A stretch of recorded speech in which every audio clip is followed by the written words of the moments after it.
Hi there, it's Lisa Balachi St. Romain here on our 25th Sunday of Ordinary Time.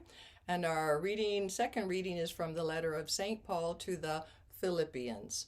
So once you say that word, Philippians, then pause, make a long pause so that your listeners can orient in their head what might be happening. If it were me and I had not read this reading before, I think, ooh, are we going to get the one about humble and obedient to death on the cross? But that's not what we're getting today.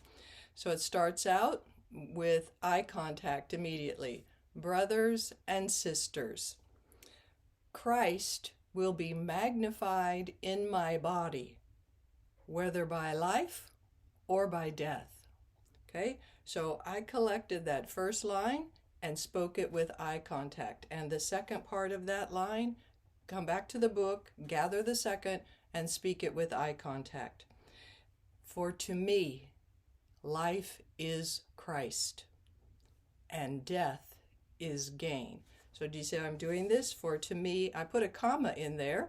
There is not one, but I put a comma because this is dramatic of Paul, right?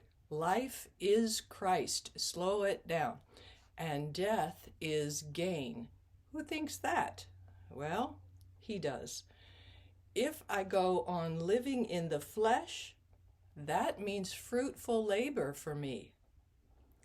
And I do not know which I shall choose. So here's his dilemma. I do not know which I shall choose.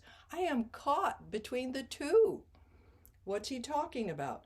I long to depart this life and be with Christ, for that is far better. Yet that I remain in the flesh is more necessary for your benefit. So he's hanging in there.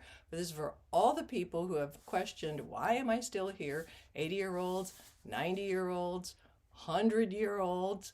Why am I still here? All my friends have died, and apparently you're still here for a reason. But I love this last line. There's a skip, if you'll notice. It skips 25 and 26. So he says, that I remain here is necessary for your benefit. But this is the biggest sigh ever. He says, give me a break, guys.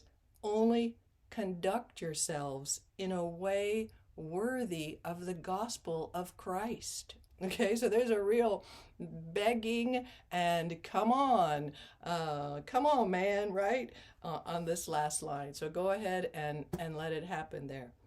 And then pause, a long pause, and then the word of the Lord. So go ahead and look at the book to collect, while you collect your last line, the word of the Lord. Receive their thanks be to God, and then step back and just ponder. Look at the page right here and ponder. I'm going to ask you to just stay looking at the book until the music starts for the Alleluia. Just the music. We don't need all the words. Just the music starts. And once the music starts, people's attention will turn to the musicians and you will be off the hot seat, right? Okay, but until that time, you're still their role model. You're still modeling, pondering the word. Once the music starts, you can leave. You can close the book for Father Ken if you'd like and turn it, or you can just leave it open and then leave the lectern or the ambo. All right. God bless. Practice reading aloud.